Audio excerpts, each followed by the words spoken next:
بسم اللہ الرحمن الرحیم۔ عزیز طلبہ و طالبات و تمام سامعین کرام کو میری طرف سے السلام علیکم۔ آج جس موضوع کا انتخاب کیا ہے وہ ہے ڈپٹی نذیر احمد کی کہانی، اور خاکہ نگار ہیں، مصنف ہیں مرزا فرت اللہ بیگ، گلزار اردو 12ویں جماعت کے لیے، اور جس کتاب سے ماخوذ ہے مرزا فرت اللہ بیگ کی کتاب ڈپٹی نذیر احمد کی کہانی، کچھ ان کی کچھ میری زبانی، اس کتاب سے ماخوذ ہے۔ مرزا فرت اللہ بیگ مزاح نگار بھی ہیں،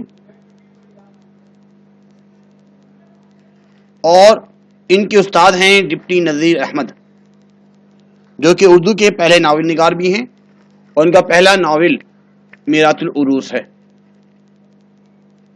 عورتوں پر پہلی مرتبہ انہوں نے ناول میرات العروس، جو کہ پہلا ناول ہے، لکھا۔ مرزا فرت اللہ بیگ کی مختصر حالات زندگی اور طرز تحریر کی خصوصیات مختصراً۔ مرزا فرت اللہ بیگ 1884 میں پیدا ہوئے اور 1947 میں ان کا انتقال ہوا۔ ابتدائی تعلیم دینی مدرسے میں حاصل کی، BA کرنے کے بعد حیدرآباد دکن چلے گئے، اور حیدرآباد دکن میں عدالت عالیہ میں رجسٹرار بھی رہے۔ ترقی کر کے مددگار معتمد داخلہ مقرر ہوئے، اور 1919 میں پہلا مضمون لکھا جو آگرہ کے جریدے میں چھپا۔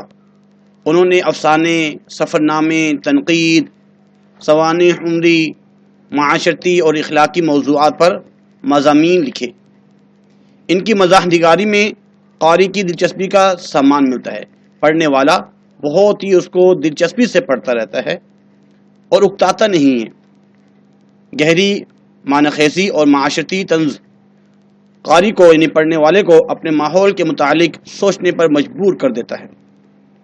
یہ حقیقت ہے کہ مرزا فرت اللہ بیگ کی سنجیدہ نگار شاید کو اردو ادب میں زیادہ مقبولیت حاصل نہیں ہو سکی، لیکن مزاحیہ اور طنزیہ تحریروں کو زیادہ پسند کیا گیا۔ اس کے اقتباسات بورڈ کے پیپر میں آتے ہیں۔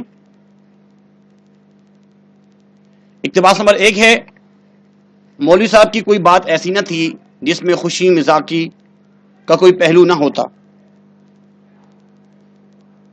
کوئی قصہ نہ تھا جس میں ظرافت کوٹ کوٹ کر نہ بھری ہو، کوئی طرز بیان نہ تھا جو ہنساتے نہ لٹا دے۔ وہ دوسروں کو ہنساتے تھے اور چاہتے تھے کہ دوسرے اپنی باتوں سے ان کو ہنسائیں۔ یہ اقتباس نمبر 1 بہت ہی آسان ہے اس میں۔ اور اس کے بعد ہے، لیجئے اب مولوی صاحب کا حلیہ سنیے: رنگ سانولا مگر روکھا۔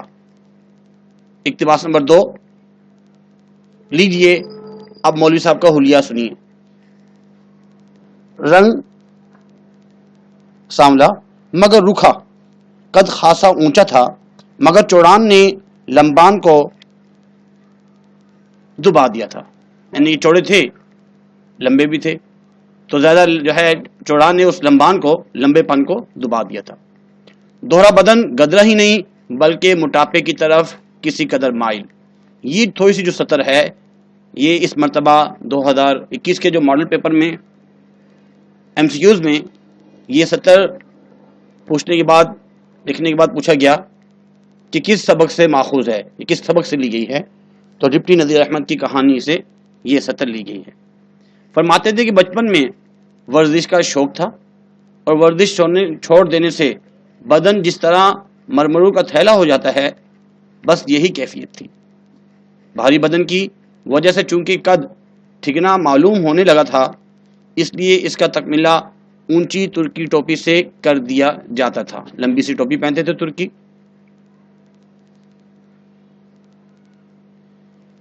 اقتباس نمبر 3، اس میں حلیہ بیان کیا جا رہا ہے، خاکہ نگاری میں ہی ہوتا ہے۔ کمر کا پھیر ضرورت سے زیادہ تھا، توند بے حد بڑھ گئی تھی، اٹھتے وقت بہت احتیاط کرتے اور کتب بنے بیٹھے رہتے. ضرورت ہوتی تو اٹھتے، ورنہ جس طرح بزرگ لوگ بیٹھے رہتے ہیں ایسے ہی بیٹھتے. اگر اٹھنا ہوا ہوتا تو پہلے اندازہ کرتے تھے کہ فی الحال اٹھنے کو ملتوی کیا جا سکتا ہے یا نہیں. ضرورت نے بہت ہی مجبور کیا تو اظہار بند کی گرا یا تہمت کے کونوں کی کے اٹھنے کو دباؤ تون پر ڈالتے تھے. اقتباس نمبر 4. جوش میں آ کر جب آواز بلند کرتے، آواز بھی بہت بلند تھی، تو معلوم ہوتا تھا کہ ترم بج رہا ہے، کوئی باجا سا بج رہا ہے. اس لیے بڑے بڑے جلسوں میں چھا جاتے تھے اور پاس اور دور بیٹھنے والے دونوں کو ایک ایک حرف سنائی دیتا تھا. اس کے بعد اگلا اقتباس نمبر 5 تشریح کے ساتھ آخر میں پڑھیں گے. ادھر ذرا دن چڑھا، یہاں پہ ان کی بتایا جا رہا ہے کہ معمولات کیسے تھے. ادھر ذرا دن چڑھا، ادھر مولویوں کی جماعت اور خود مولوی صاحب کا ناشتہ داخل ہوا. اس جماعت میں طرح طرح کے لوگ تھے. ان کی تعداد کوئی 15-16 تھی. محنت ایسے کرتے تھے کہ دوسرا کرے تو مر جائے، لیکن ٹھوٹ ایسے تھے کہ مولوی صاحب بھی ان سے زج ہو جاتے تھے. خوش مذاقی تو انہیں چھو کر نہیں گئی تھی. خود مذاق کرنا تو کجا، دوسروں کا مذاق بھی نہیں سمجھ سکتے تھے. مولوی صاحب عالم تھے، دوسروں کو عالم بناتے تھے، لیکن کہا کرتے تھے کہ ان فتح پوریوں کے ملاؤں کو پڑھا کر میرا دل بیٹھ جاتا ہے. کیا کہوں، میں ہوں ہنسور تو ہے مکتا، تیرا میرا میل نہیں کا نقشہ ہے. ہنسور کا مطلب ہوتا ہے ہنس مکھ.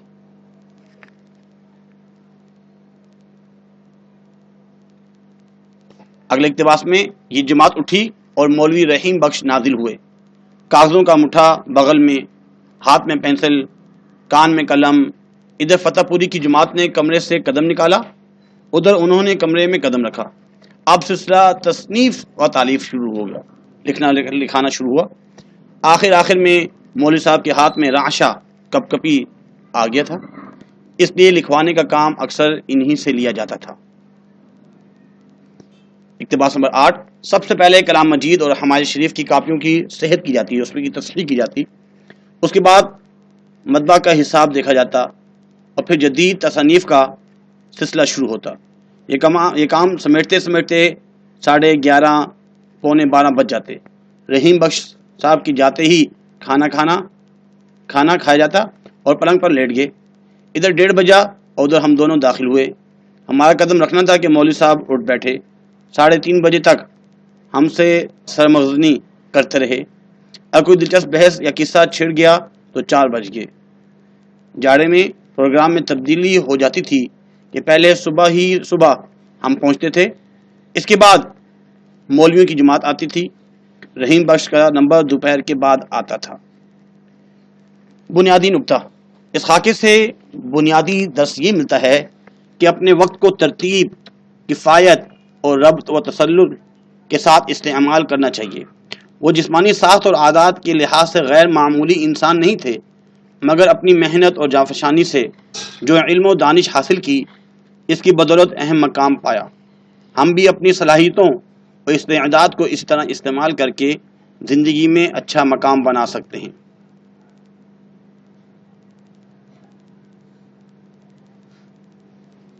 جو اقتباس رہ گیا تھا اور یہ بورڈ کے پیپر میں بھی آ چکا ہے، اس لیے اس کو تشریح کے ساتھ پڑھیں گے. آنکھیں چھوٹی چھوٹی، ذرا اندر کو دھنسی ہوئی تھی، بھویں گھنی اور آنکھوں کے اوپر سایہ فگن تھی. آنکھوں میں غضب کی چمک تھی، وہ چمک نہیں جو غصے کے وقت نمودار ہوتی ہے، بلکہ یہ وہ چمک تھی جس میں شوخی اور ذہانت کوٹ کوٹ کر بھری جاتی تھی. اگر میں ان کو مسکراتی ہوئی آنکھیں کہوں تو بے جا نہ ہوگا.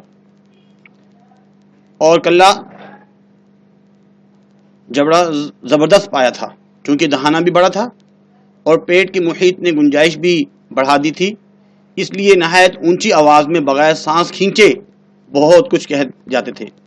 آواز میں گرج تھی مگر لوچ کے ساتھ. کوئی دور سے سنے تو یہ سمجھے کہ مولوی صاحب کسی کو ڈانٹ رہے ہیں، لیکن پاس بیٹھنے والا ہنسی کے مارے لوٹ رہا ہو۔ اس میں اگر اس میں سے کوئی اقتباس آ جائے تو مصنف اور سبق کا عنوان: پیش نظر اقتباس مرزا فرات اللہ بیگ کی تحریر کردہ سبق ڈپٹی نذیر احمد کی کہانی۔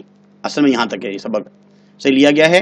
یہ سبق مرزا فرات اللہ بیگ کے مضمون ڈپٹی نذیر احمد کی کہانی کچھ ان کی کچھ اپنی زبانی سے ماخوذ ہے۔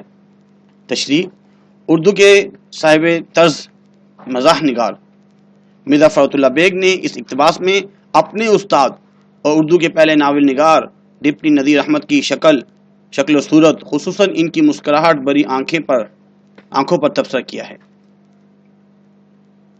مرزا فرات اللہ بیگ لکھتے ہیں کہ ان کی آنکھیں چھوٹی چھوٹی اور اندر کو دھنسی ہوئی تھی، لیکن ان میں غضب کی ذہانت اور شوخی واضح جھلکتی تھی۔ مرزا صاحب کا کہنا ہے کہ وہ بہت ہنسمکھ اور خوش مزاج انسان تھے۔ اتنی عظمت اور بلند مرتبی کے باوجود غرور تکبر ان میں نام کو نہیں تھا۔